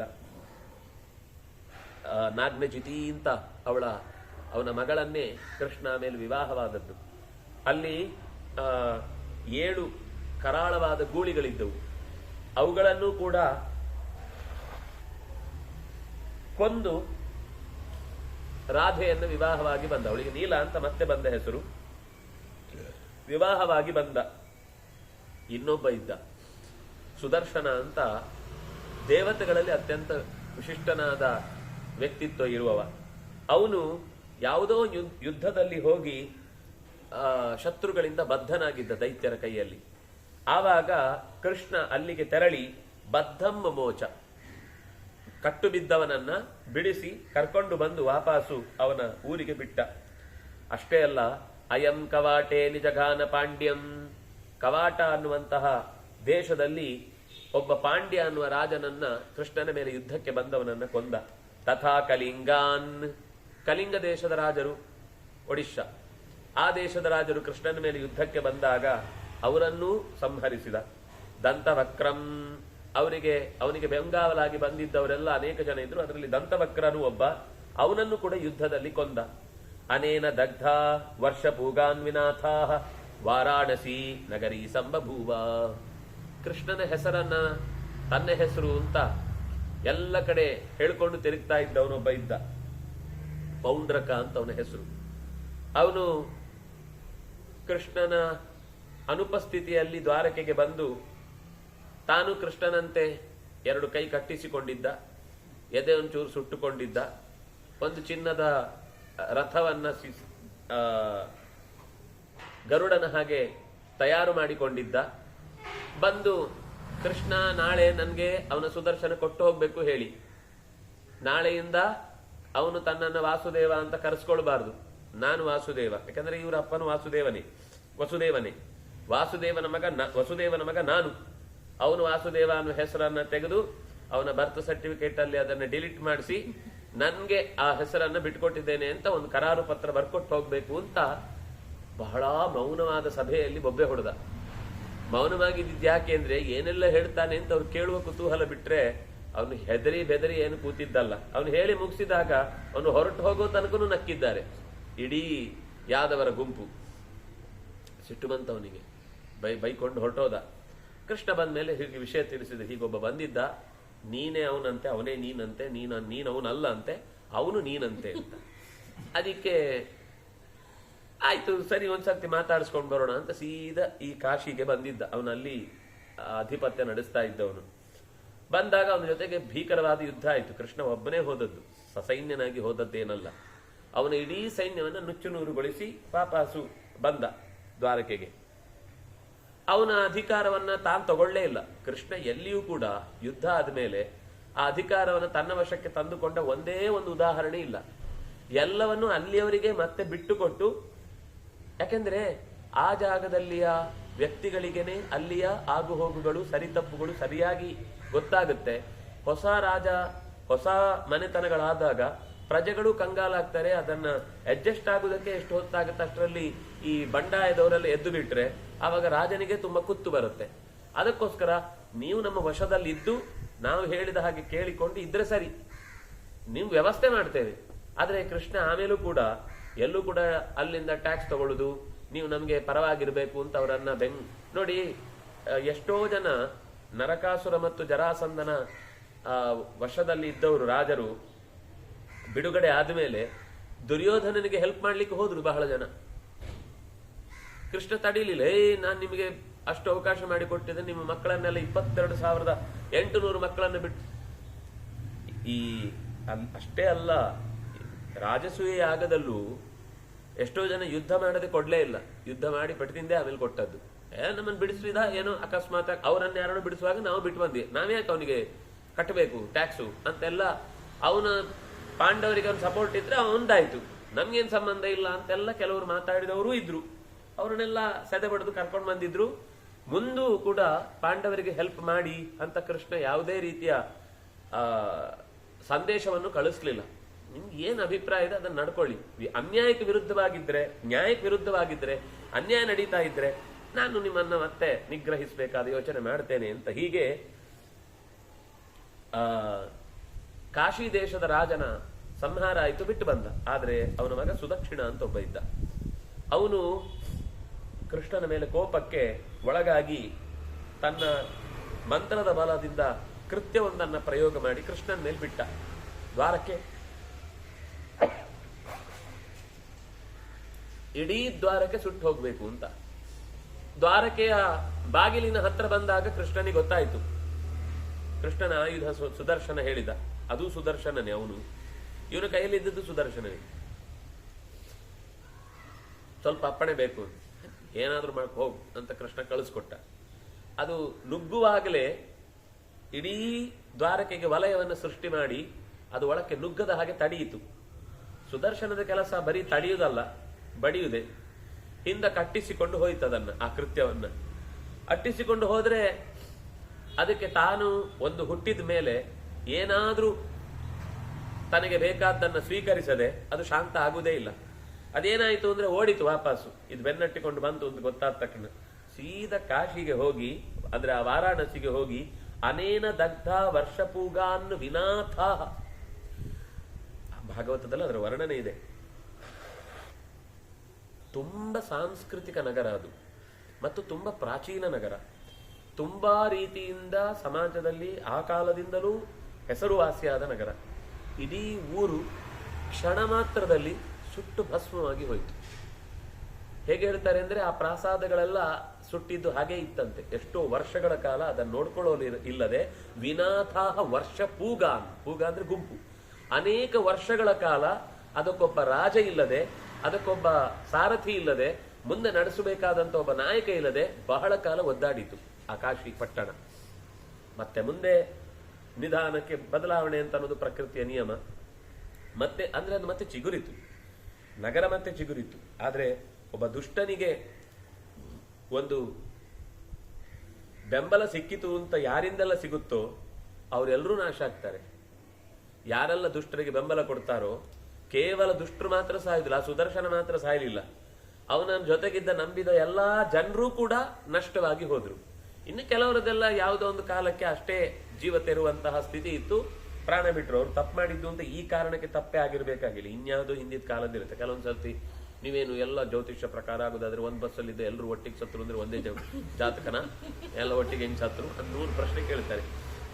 ಎಲ್ಲವೂ ನಿಮ್ಗೆ ಸಿನಿಮಾ ಮಾಡುವಾಗ ಅದನ್ನು ನೋಡಿ ಖುಷಿ ಪಡ್ತೀರಿ. ಒಂದು ಇಡೀ ಬಸ್ಸು ಸತ್ತಿತ್ತು ಅಂದ್ರೆ ಬೇರೆ ಬೇರೆ ಮನೆಯವರು, ಬೇರೆ ಬೇರೆ ಊರಿನವರು, ಬೇರೆ ಬೇರೆ ಜಾತಿಯವರು, ಬೇರೆ ಬೇರೆ ಭಾಷೆಯವರು ಒಟ್ಟಿಗೆ ಸತ್ರು ಅಂದ್ರೆ ಅದೊಂದು ಒಳ್ಳೆ ಸಿನಿಮಾ ಆಗುತ್ತೆ ಅಂತ ನೋಡಿ ಖುಷಿ ಪಡ್ತೇವೆ. ಆದ್ರೆ ಅದಕ್ಕೆ ಕಾರಣವೂ ಕೂಡ ಬೇರೆ ಬೇರೆದಿದ್ರು ಕೂಡ ಸಮಯ ಒಂದಾಗಿರುತ್ತೆ ಅಷ್ಟೇ. ಒಂದೇ ಸಮಯಕ್ಕೆ ಒಂದೇ ಜಾಗ ಇರುತ್ತೆ, ಕಾರಣಗಳು ಬೇರೆ ಬೇರೆ ಇರುತ್ತೆ ಅಷ್ಟೇ. ಆದ್ರಿಂದ ಯಾವುದು ಅಕಾರಣವಾಗಿ ನಡೆಯಲ್ಲ ಮಾತ್ರ, ಅದು ನಿಶ್ಚಯ. ಒಂದೇ ವಿಷಯದ ವಿರುದ್ಧ ಅವ್ರು ನಿಂತಿಲ್ಲದೆ ಇರಬಹುದು, ಆದ್ರೆ ಯಾವುದೋ ಒಂದು ವಿಷಯದ ವಿರುದ್ಧ ನಿಂತದ್ದರ ಪರಿಣಾಮ ಈಗ ಆ ದುಃಖವನ್ನು ಅವರು ಅನುಭವಿಸಲೇಬೇಕಿತ್ತು. ನಮ್ಗದು ಕಾಣುವಾಗ ಒಟ್ಟಿಗೆ ಆಯ್ತು ಅಂತ ಕಾಣಿಸುತ್ತೆ. ಒಟ್ಟಿಗೆ ಹೇಗಾಗುತ್ತೆ ನಮ್ಮ ಪ್ರಶ್ನೆ. ನಮ್ಗೆ ಒಬ್ರದ್ದು ಗೊತ್ತಿದೆ, ಇನ್ನುಳಿದವ್ರದ್ದು ಗೊತ್ತಿಲ್ಲ. ಎಲ್ಲರದ್ದು ಅದೇ ಬೇರೆ ಬೇರೆ ಬೇರೆ ಬೇರೆ ಬೇರೆ ಕಾರಣಗಳು ಇದ್ದು ನಡೀತಾವೆ. ಆಯ್ತು, ಕೃಷ್ಣನ ವಿರುದ್ಧ ನಿಂತ ಊರು ಸುಟ್ಟು ಭಸ್ಮವಾಗಿ ಹೋಯಿತು. ಅಷ್ಟೇ ಆಗ್ಲಿಲ್ಲ. ಅಯಂ ಸ್ಮ ಯುದ್ಧೇ ಮನ್ಯತೆ ಅನ್ಯೈರಜೇಯಂ ತಂ ಏಕಲವ್ಯಂ ನಾಮ ನಿಷಾದರಾಜಂ ವೇಗೇನೈವ ಶೈಲಮಪಿ ಹತ್ಯ ಜಂಭ ಶೇತೆ ಸಕೃಷ್ಣೇನ ಹತಃ ಪರಾಸುಹು. ಇನ್ನೊಂದು ಯುದ್ಧದಲ್ಲಿ ಅನ್ಯೈಹಿ ಅಜೇಯಂ, ಬೇರೆ ಯಾರಿಂದಲೂ ಗೆಲ್ಲಲಾಗದ ಬಿಲ್ವಿದ್ಯೆಯಲ್ಲಿ ಅತ್ಯಂತ ಪರಿಣಿತ ಯಾರು? ಏಕಲವ್ಯ. ನೋಡಿ, ಏಕಲವ್ಯ ಪರಿಣತ ಅಂತ ಹೇಳ್ತಿದ್ದಾರೆ, ಅತ್ಯಂತ ಬಲಿಷ್ಠನಾಗಿದ್ದ ಅಂತ ಹೇಳುತ್ತಾರೆ. ಅಂದ್ರೆ ಅವನು ಸವ್ಯಸಾಚಿಯೂ ಆಗಿದ್ದ ಅನ್ನೋದು ಮತ್ತೆ ಗೊತ್ತಾಗುತ್ತೆ. ಕೇವಲ ಬಲಗೈಯಿಂದ ಮಾತ್ರ ಬಾಣ ಬಿಟ್ಟದ್ದಲ್ಲ, ಅವನಿಗೆ ಎಡಗೈಯಲ್ಲೂ ಬಾಣ ಬಿಡ್ಲಿಕ್ಕೆ ಬರ್ತಿತ್ತು ಅನ್ನೋದು ಗೊತ್ತಿದ್ದೇ ದ್ರೋಣಾಚಾರ್ಯರು ಅವನನ್ನು ಪರೀಕ್ಷಿಸ್ಲಿಕ್ಕೆ ಹೇಳಿದ್ರೆ ಅವನು ನಿಷ್ಠೆಯಿಂದ ಕೈ ಬೆರಳು ಕತ್ತರಿಸಿ ಕೊಟ್ಟ. ಆದ್ರೆ ಆಮೇಲೆ ಅವನಿಗೆ ರೈವತಕ ಪರ್ವತದಲ್ಲಿ ಇನ್ನಷ್ಟು ರಹಸ್ಯವಾದ ವಿದ್ಯೆಗಳನ್ನ ಅವನಿಗೆ ಕೊಡ್ಲಿಲ್ಲ. ಏನು ಅಂದ್ರೆ ದೇವತೆಗಳು ಅಭಿಮಾನಿಸುವಂತಹ ಅಸ್ತ್ರಗಳನ್ನು ಕೊಡ್ಲಿಲ್ಲ ಅಷ್ಟೇ. ಕೈಚಳಕದಿಂದ ಏನೆಲ್ಲ ಸಿದ್ಧಿಸಬೇಕಿತ್ತು ಅದೆಲ್ಲವನ್ನು ಅವನಿಗೆ ಉಪದೇಶ ಮಾಡಿದ್ರು ದ್ರೋಣಾಚಾರ್ಯರು. ಆ ಅಸ್ತ್ರ ಪಡೆದ ಮೇಲೆ ಅವನು ಮಾಡಿದ್ದೇನು? ಜರಾಸಂಧನ ಜೊತೆಗೆ ಸೇರಿಕೊಂಡು 10 ಬಾರಿ ಮಥುರೆಯ ಮೇಲೆ, ದ್ವಾರಕೆಯ ಮೇಲೆ ದಾಳಿ ಮಾಡಿದ್ದು. ಅದರಲ್ಲಿ ಒಂದು ಸರ್ತಿಯ ದಾಳಿಯಲ್ಲಿ ಕೃಷ್ಣನ ಕೈಯಲ್ಲಿ ಸಿಕ್ಕು ಸತ್ತ. ತಮ್ ಏಕಲವ್ಯಂ ನಾಮ ನಿಷಾದ ರಾಜಂ, ಆ ರಾಜನನ್ನು ಕೃಷ್ಣ ಜಘಾನ, ಕೊಂದ. ಹೇಗೆ ಅಂತ ಒಂದು ಉದಾಹರಣೆ ಹೇಳ್ತಾರೆ. ಹೇಗೆ ಜಂಭ ಅನ್ನುವ ಅಸುರನನ್ನ ಇಂದ್ರ ಯುದ್ಧ ಮಾಡುವಾಗ ದೊಡ್ಡ ಬಂಡೆಯನ್ನ ತೆಗೆದು ಅವನನ್ನ ಅಪ್ಪಚ್ಚಿ ಮಾಡಿ ಒಂದೇ ಕ್ಷಣದಲ್ಲಿ ನಷ್ಟಗೊಳಿಸಿದ್ನೋ, ಹಾಗೇನೆ ಇವನು ಕೂಡ ಕೃಷ್ಣನ ಕೈಯಲ್ಲಿ ಯುದ್ಧದಲ್ಲಿ ಸತ್ತ. ಈಗ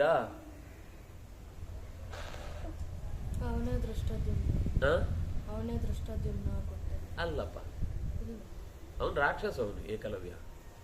ದೃಷ್ಟದ್ಯುಮ್ನ ಅಗ್ನಿ, ಅಗ್ನಿಯೇ ದೃಷ್ಟದ್ಯುಮ್ನಾಗಿ ಹುಟ್ಟಿದ. ಅದನ್ನ ಹೆಸರಲ್ಲೇ ದ್ಯುಮ್ನ ಅಂತಿದೆ. ದ್ಯುಮ್ನ ಅಂದ್ರೆ ಬೆಳಕು, ಬೆಂಕಿ.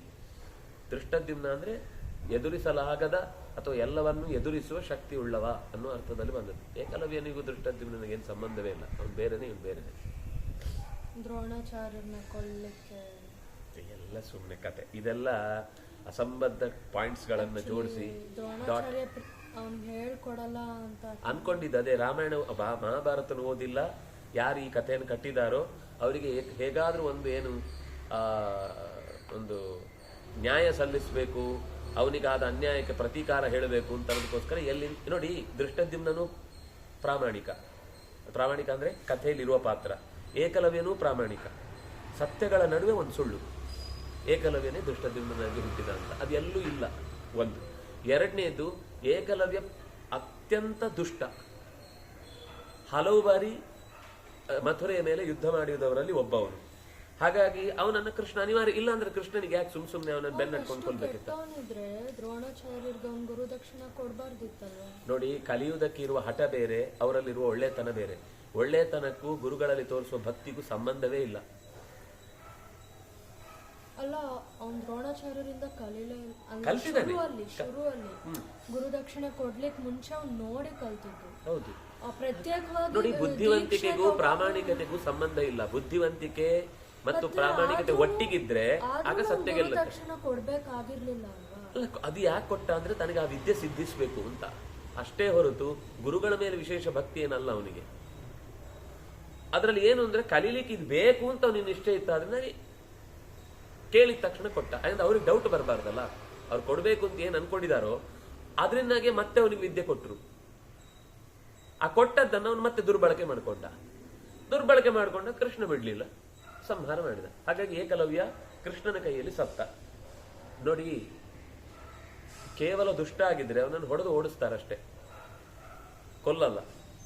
ದುಷ್ಟ ಆಗಿದ್ರಿಂದಲೇ ಅವನು ಸಂಹಾರ ಆಗಿದ್ದು. ಅವನ ದಂತವಕ್ರ ಇವರೆಲ್ಲ ಒಟ್ಟಿಗೆ ಇದ್ದು ಕೃಷ್ಣನ ಮೇಲೆ ದಾಳಿ ಮಾಡ್ಲಿಕ್ಕೆ ಬಂದವರು. ನೋಡಿದ್ರೆ ಜರಾಸಂಧನ್ ಜೊತೆಗೆ ದ್ರುಪದನೂ ಹೋಗಿದ್ದ, ಆದ್ರೆ ಮತ್ತೆ ವಾಪಸ್ ಬಂದ್ರಲ್ಲ ಪಾಂಡವರಿಗೋಸ್ಕರ ವಾಪಸ್. ಅವರು ಹೆದರಿ ಹೋಗಿದ್ದು ಹೊರತು, ಜರಾಸಂಧನಿಗೆ ಹೆದರಿ ಹೋಗ್ತಿದ್ದಿದ್ದು ಹೊರತು ಅವನ ಮೇಲೆ ಪ್ರೀತಿಯಿಂದ ಸಪೋರ್ಟ್ ಮಾಡ್ಲಿಕ್ಕೆ ಹೋಗಿದ್ದಲ್ಲ. ಎಷ್ಟೋ ರಾಜರು ಹಾಗೆ ಹೆದರಿ ಹೋಗ್ತಿದ್ದಿದ್ದು. ಅವನು ಮಕ್ಕಳು ಬೇಕಾ ಎಲ್ರನ್ನು, ವಿರಾಟ ಅವನ ಹೆಂಡತಿ ತಮ್ಮನಿಗೆ ಹೆದರುತ್ತಿದ್ದ, ಕೀಚಕ ಜರಾಸಂಧನಿಗೆ ಭಾರಿ ಆಪ್ತ. ಎಲ್ಲ ಕೆಲವೊಂದ್ ಸರ್ತಿ ಅವ್ರು ಸಪೋರ್ಟ್ ಮಾಡಿದ್ದಾರೆ ಅನ್ನೋ ಮಾತ್ರ ಯೋಚನೆ ಮಾಡುದು. ಯಾಕೆ ಸಪೋರ್ಟ್ ಮಾಡಿದ್ರು ಯೋಚನೆ ಮಾಡ್ಬೇಕು.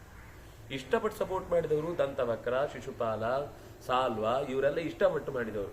ವಿರಾಟ, ದ್ರುಪದ ಇವರೆಲ್ಲ ಇಷ್ಟಪಟ್ಟು ಮಾಡಿದ್ದಲ್ಲ. ಇಲ್ಲ ಅಂದ್ರೆ ಅವ್ರು ಪಾಂಡವರಿಗೆ ಯಾಕೆ ಬರ್ಬೇಕಿತ್ತು ಈ ಕಡೆ? ಆಗ್ಲೂ ದುರ್ಯೋಧನನಿಗೆ ಅಥವಾ ಜರಾಸಂಧನಿಗೆ ಪರವಾಗಿ ನಿಲ್ಬೋದಿತ್ತಲ್ಲ.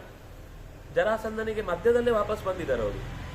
ಅದಕ್ಕೆ ಅವನು ಅರ್ಜುನನಂತಹ ಅಳಿಯನನ್ನ ಪಡ್ಕೊಂಡು ನಾನು ಒಳ್ಳೇದಕ್ಕೆ ಸಪೋರ್ಟ್ ಮಾಡಬೇಕು, ಇವರ ಜೊತೆಗೆ ಅನ್ಯಾಯಕ್ಕೆ ನಾನು ನಿಲ್ಬಾರ್ದು ಅಂತಾನೆ ಯೋಚನೆ ಮಾಡಿ ಅವನು ಹಾಕೇಳಿದ್ದು. ಆದ್ರೂ ವೀಕ್ನೆಸ್ ಇತ್ತು ನೋಡಿ. ದ್ರೋಣನನ್ನು ಅವಮಾನ ಮಾಡ್ದ ದ್ರುಪದ.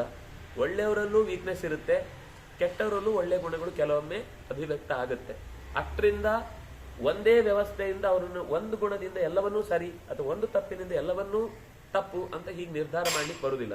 ಯಾಕೆಂದ್ರೆ ಮನುಷ್ಯರು ತಂದ ಮೇಲೆ ಗುಣ ದೋಷಗಳಿಂದ ಕೂಡಿಯೇ ಹುಟ್ಟುತ್ತಾರವರು. 100ಕ್ಕೆ 100 ಯಾರೂ ಒಳ್ಳೆಯವರು ಇರಲ್ಲ, 100ಕ್ಕೆ 100 ಯಾರೂ ಕೆಟ್ಟವರಾಗ್ಲಿಕ್ಕೆ ಸಾಧ್ಯ ಇಲ್ಲ. ಯಾವುದೋ ಕೆಟ್ಟವರಲ್ಲೂ ಒಂದು ಒಳ್ಳೆ ಗುಣ ಇರುತ್ತೆ. ನರಕ ಏನು ಜರಾಸಂಧ ನಾನು ಹೆಣ್ಮಕ್ಳ ವಿಷಯದಲ್ಲಿ ಇಲ್ಲ ಅನ್ಲಿಲ್ವಾ? ಅಷ್ಟನ್ನು ನೋಡಿ ನಾವು ಪಾಪ ನೋಡಿ ಅವನು ಎಷ್ಟು ಒಳ್ಳೆಯವನು ಅನ್ನೋ ತಲೆ 22,800 ತಲೆ ತೆಗಿಲಿಕ್ಕೆ ಕೂತಿದ್ದ ಅವನು. ನಮ್ಗಾದ್ರೆ ಇನ್ನೊಂದು ಮುಖ ಗೊತ್ತಿಲ್ಲ. ಅದರಿಂದಾಗಿ ನಾವು ರಾವಣ ನೋಡಿ ಯಾವತ್ತು ಸೀತೆಯನ್ನು ಮುಟ್ಲೇ ಇಲ್ಲ, ಅವನು ಎಂತ ಒಳ್ಳೆಯವನು. ಅವನು ಮುಟ್ಟಿದ್ರೆ ತಲೆ 1000 ಹೊಳಾಗಿತ್ತು ಅಲ್ಲ, 10,000 ಹೊಳಾಗ್ತಿತ್ತು, 10 ತಲೆ ಅಲ್ವಾ. ಆದ್ರಿಂದ ಅವನು ಆ ಭಯದಿಂದ ಹಿಂದೆ ಸರಿದಿದ್ದು ಹೊರತು ಪ್ರೀತಿ, ವಿಶ್ವಾಸ, ಅವರಿಗೊಂದು ಮನಸ್ಥಿತಿ ಇದೆ, ಅದಕ್ಕೆ ನಾವು ಭಂಗ ತರಬಾರದು. ಈ ಕಾನ್ಸೆಪ್ಟ್ ಕಾರುಣ್ಯ ಅಲ್ಲ. ಅವನ ಹೃದಯದಲ್ಲಿ ಯಾವತ್ತೂ ಮನೆ ಮಾಡಲಿಲ್ಲ, ಯಾರು ತಂದು ಇಡ್ಲಿಕ್ಕೂ ಸಾಧ್ಯ ಇರಲಿಲ್ಲ ಆ ಗುಣಗಳನ್ನ. ಅದರಿಂದಾಗಿ ಏಕಲವ್ಯ ಕೃಷ್ಣನಿಂದ ಹತನಾದ. ಇದು ಭಾಗವತದಲ್ಲೂ ಬರುತ್ತೆ, ಕೃಷ್ಣನಿಂದ ಹತನಾದ ಯುದ್ಧ ಮಾಡ್ಲಿಕ್ಕೆ ಬಂದು ಅಂತ. ತಥಾ ಉಗ್ರಸೇನಸ್ಯ ಸುತಂ ಸುದುಷ್ಟಂ ವೃಷ್ಣಂಧಕಾನ ಮುಖ್ಯಗತಂ ಸಭಾಸ್ಥಂ ಅಪಾತಯದ್ ಬಲದೇವದ್ವಿತೀಯೋ ಹತ್ವಾ ದದೌಜೋಗ್ರಸೇನಾಯ ರಾಜ್ಯಂ. ಇನ್ನೊಬ್ಬ ಇದ್ದ. ಅರ್ಜುನ ಹೇಳ್ತಾನೆ, ಕೃಷ್ಣನ ಅತ್ಯಂತ 11 ವರ್ಷದ ಬಾಲ್ಯದಲ್ಲೇ ನಡೆಸಿದ ಮಹಾಕಾರ್ಯವನ್ನು ನಾನು ಹೇಳಲೇಬೇಕು. ಅವನು ಉಗ್ರಸೇನ ಅಂತ ಒಬ್ಬ ಯಾದವರಲ್ಲಿ ವೀರ ಇದ್ದ. ಅವನ ಮಗ ಕಂಸ ಅಪ್ಪನನ್ನೇ ಬಂಧಿ ಮಾಡಿ ಇಡೀ ರಾಜ್ಯವನ್ನ ತನ್ನ ವಶಕ್ಕೆ ತಂದುಕೊಂಡು ವೃಷ್ಣ್ಯಂಧಕರನ್ನೆಲ್ಲ ತರಿದು, ಅಂದ್ರೆ ಅವರನ್ನು ಯುದ್ಧದಲ್ಲಿ ಅಥವಾ ಎಲ್ಲೂ ಕೂಡ ಭಾಗವಹಿಸ್ಲಿಕ್ಕೆ ಅವಕಾಶ ಕೊಡದ ಹಾಗೆ ತಮ್ಮ ಕ್ಷಾತ್ರ ಧರ್ಮವನ್ನು ಮರೆತು ಬದುಕುವ ಹಾಗೆ ಮಾಡಿದ್ದ. ಕೃಷ್ಣ ಆ ಇಡೀ ಮಥುರೆಯ ಜನ ನೋಡುವ ಮುಂದೆ ನೋಡ್ತಾ ಇರುವಾಗಲೇ ಸಭೆಯಲ್ಲೇ ಸಭಾಸ್ಥಂ, ಸಭೆಯ ಮೇಲೇನೆ ಅವನನ್ನ ನುಗ್ಗಿ ತಲೆ ಹಿಸುಕಿ ಅಂದ್ರೆ ಎದೆ ಗುಗುದ್ದಿ ಅವನನ್ನು ಕೊಂದ. ಮತ್ತೆ ದದೌ ಉಗ್ರಸೇನಾಯ ರಾಜ್ಯಂ, ಉಗ್ರಸೇನನಿಗೆ ಆ ಇಡೀ ರಾಜ್ಯವನ್ನ ಕೊಟ್ಟು ಹೋದ. ಆಗ್ಲೂ ಅವನ ಕೈಯಲ್ಲಿ ರಾಜ್ಯವನ್ನ ತಗೊಳ್ಬಹುದಿತ್ತು, ತಗೊಳ್ಳಿಲ್ಲ.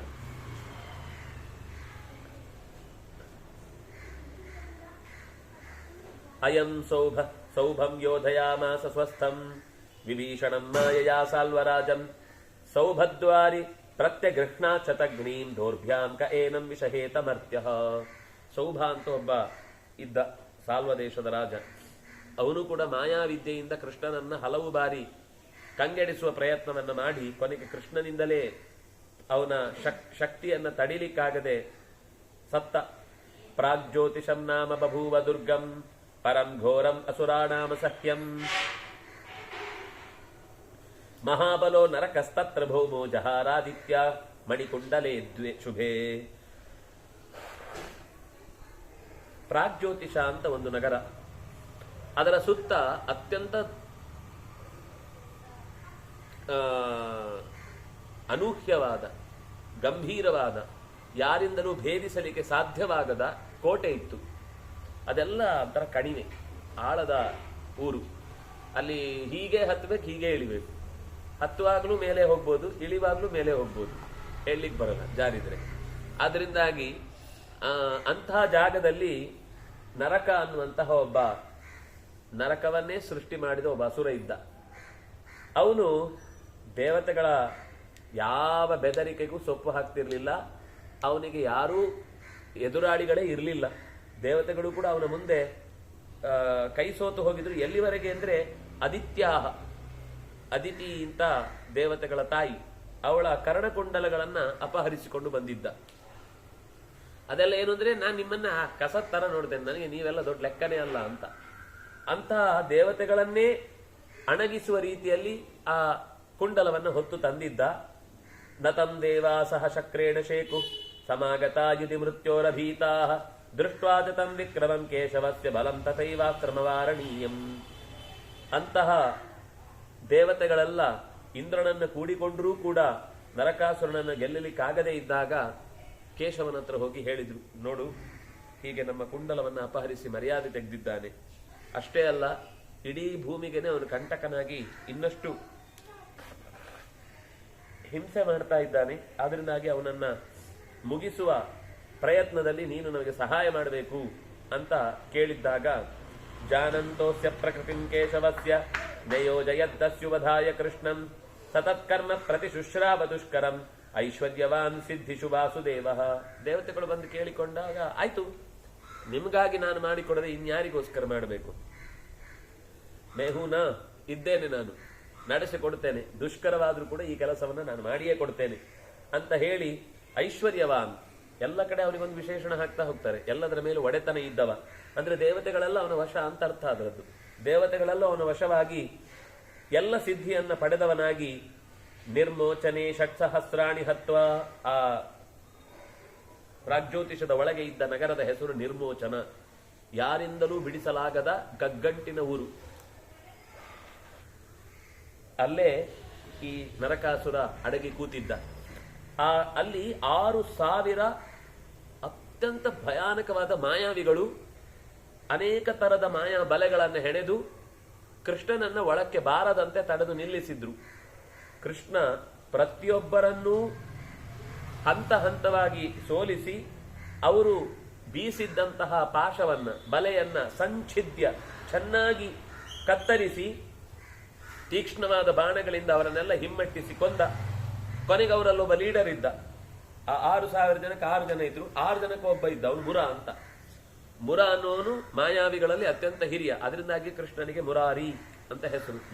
ಮುರನಿಗೆ ಅರಿ, ಮುರನಿಗೆ ಶತ್ರು. ಮುರಂ ಹತ್ವಾ ವಿನಿಹತ್ಯೌ ಧರಕ್ಷೋ.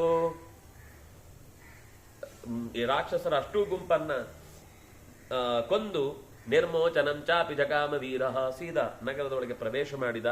ಅಲ್ಲಿ ಮತ್ತೆ ಯುದ್ಧ ಆಯಿತು. ತತ್ರೈವ ತೇನಾಸ್ಯ ಬಭೂವ ಯುದ್ಧಂ ಮಹಾಬಲೇನಾತಿ ಬಲಸ್ಯ ವಿಷ್ಣೋಃ ಶೇತೇನ ಸಕೃಷ್ಣೇನ ಹತಃ ಪರಾಸುಃ ವಾತೇನೇವ ಮಥಿತಃ ಕರ್ಣಿಕಾರಃ.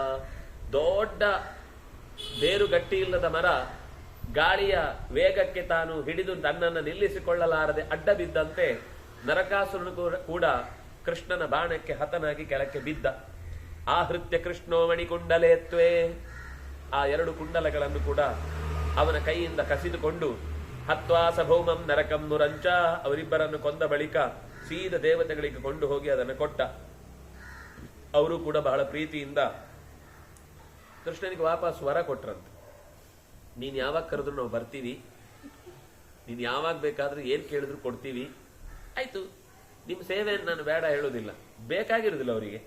ಆದ್ರೂ ಯಾರೋ ಕೆಲವೊಂದು ಸರ್ತಿ ಭಕ್ತರು ಅಂತ ಕೊಟ್ಟಾಗ ಅದನ್ನು ಬೇಡ ಹೇಳುವ ಅಭ್ಯಾಸ ಇಲ್ಲ ಕೃಷ್ಣನಿಗೆ. ಆಯ್ತಾಯ್ತು, ಅವರಿಗೆ ಕೈಲಾಗ್ಲಿಲ್ಲ ಅಂತಾನೇ ನರಕಾಸುರನನ್ನು ಕೊಲ್ಲಿಕ್ಕೆ ಕೃಷ್ಣನನ್ನು ಕೇಳ್ಕೊಂಡು ಬಂದು ಕೃಷ್ಣ ಅವರನ್ನು ಕೊಂದು ಬಂದ. ಆಮೇಲೆ ಇವ್ರದೆಲ್ಲ ಭಾರಿ ಭಾರಿ ಉಪಚಾರ. ನಿನಗೇನ್ ಬೇಕು ಎಲ್ಲವನ್ನೂ ಕೊಡ್ತೇವೆ. ಶ್ರೀಯಾವೃತೋ ಯಶಸಾ ಚೈವ ವಿದ್ವಾನ್, ನಿನಗೆ ಹೆಸರು ಬರಲಿ, ನಿನಗೆ ಗಾಯ ಆಗದೇ ಇರಲಿ, ನಿನ್ನ ಎದುರುಗಡೆ ಬಾಣಗಳು ಯಾವುದು ನಿನ್ನ ಮುಂದೆ ನಿನಗೆ ಘಾಸಿ ಮಾಡದೇ ಇರಲಿ. ಆಕಾಶೇ ಚಾಪ್ಸು ಚಕ್ರಮಸ್ತೆ ಕ್ರಮಸ್ಯಾತ್, ನಿನಗೆ ಆಕಾಶದಲ್ಲಿ ಬೇಕಾದ್ರೂ ಹೋಗ್ಲಿಕ್ಕೆ ನಾವು ಜಾಗ ಕೊಡ್ತೇವೆ. ನೀನು ನೀರಿನ ಒಳಗೆ ಬೇಕಾದ್ರೂ ಹೋಗ್ಬೋದು, ನೀನು ಕತ್ತಲೆಯಲ್ಲೂ ಓಡಾಡ್ಬೋದು, ಈ ಎಲ್ಲ ಲೋಕಗಳಿಂದ ಆಚೆಗೂ ನೀನು ತಿರುಗಾಡಬಹುದು ಅಂತೆಲ್ಲ ಅವರೆಲ್ಲ ಹೇಳಿದ್ರಂತೆ, ಆಯ್ತಾಯ್ತು ನೀವು ಹೇಳೋದಿದ್ರು ನಾನು ಹೋಗೋನೆ, ನಿಮ್ಗೆ ಒಂದು ಯಾಕೆ ಬೇಜಾರು, ಆಯ್ತು ಅಂತ ಅವರೆಲ್ಲ ಕೊಟ್ಟದ್ದನ್ನ ಸುಮ್ಮನೆ ಸ್ವೀಕರಿಸಿದ. ಈ ರೀತಿ ಅವನ ಭೀಮ ಕರ್ಮವನ್ನ ನೆನಪಿಸಿಕೊಂಡು ನೀವು ಈಗಲಾದ್ರೂ ಅರ್ಥ ಮಾಡಿಕೊಳ್ಬೇಕು, ಕೃಷ್ಣ ಎಂಥವನು. ತಮಸಹ್ಯಂ ವಿಷ್ಣುವನಂತ ವೀರ್ಯಂ ಆಶಂಸತೆ ಧೃತರಾಷ್ಟ್ರೋ ವಿಜೇತುಂ ಸದಾ ಹ್ಯೇನಂ ತರ್ಕಯತೆ ದುರಾತ್ಮ ತಚ್ಚಾಪ್ಯಯಂ ಸಹತೆ ಅಸ್ಮಾನ್ ಸಮೀಕ್ಷ್ಯ. ಇಂತಹ ಬಲಿಷ್ಠನಾದ ವಿಷ್ಣುವೇ ಆಗಿರುವ ಕೃಷ್ಣನನ್ನ, ಅನಂತ ಸಾಮರ್ಥ್ಯಗಳಿಂದ ಕೂಡಿದವನನ್ನ ಧೃತರಾಷ್ಟ್ರನ ಮಗನಾದ ದುರ್ಯೋಧನ ನಮ್ಮಿಂದ ಬೇರ್ಪಡಿಸಬೇಕು ಮತ್ತು ಕೃಷ್ಣನನ್ನೇ ಹಿಡಿದು ಕೊಲ್ಲಬೇಕು, ಅವನನ್ನು ವಿರೋಧಿಸಿ ಅವನನ್ನು ವಿಜೇತು, ಅವನನ್ನು ಸೋಲಿಸಬೇಕು ಅಂತ ತುಂಬಾ ಪ್ರಯತ್ನ ಮಾಡುತ್ತಿದ್ದಾರೆ. ಕೃಷ್ಣನಿಗೇನು ಗೊತ್ತಿಲ್ಲದ ಸಂಗತಿಯೋ, ನನ್ನನ್ನು ಹಿಡಿಬೇಕು ಅಂತ ಅವನು ಪ್ರಯತ್ನ ಮಾಡ್ತಿದ್ದಾನೆ ಅಂತ. ಮಾನಸಿಕವಾಗಿ ಆದ್ರೂ ಹಿಡಿಬೇಕು, ದೈಹಿಕವಾಗಿ ಆದ್ರೂ ಹಿಡಿಬೇಕು ಅಂತ ಅವನು ಪ್ರಯತ್ನ ಮಾಡಿದನು. ಕೃಷ್ಣ ಏನು ಬಲ್ಲವನಲ್ಲವೇ, ಅವನಿಗೆ ಗೊತ್ತಿದೆ.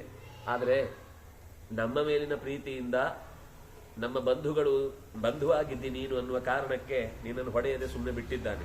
ಇಲ್ಲಾಂದ್ರೆ ಇಷ್ಟೊತ್ತಿಗೆ ಅಷ್ಟು ಜನರನ್ನು ಕೊಂದವನಿಗೆ ನೀನೇನು ಬೆಕ್ಕ. ಆದ್ರೆ ನಮ್ಮ ಮೇಲೆ ಪ್ರೀತಿ ಅದು ಎರಡು ತರ, ಒಂದು ನಮ್ಮ ಬಂಧು ಅಂತ, ಎರಡನೇದು ನಾವು ಕೊಂದು ಕ್ರೆಡಿಟ್ ನಮ್ಗೆ ಕೊಡ್ಬೇಕಿದೆ, ಅದು ನಮ್ಮ ಕರ್ತವ್ಯ ಅಂತ ಮಾಡಿಸ್ಬೇಕಿದೆ. ಅದಕ್ಕೋಸ್ಕರ ಸುಮ್ಮನಿದ್ದಾನೆ ಹೊರತು ಅಸ್ಮಾನ್ ವೀಕ್ಷ್ಯ, ನಮ್ಮನ್ನು ನೋಡ್ಕೊಂಡು ಬಾಯಿ ಬಿಚ್ಕೊಂಡಿದ್ದಾನೆ ಸುಮ್ಮನೆ. ಸಹಿಸಿಕೊಳ್ತಾ ಇದ್ದಾನೆ.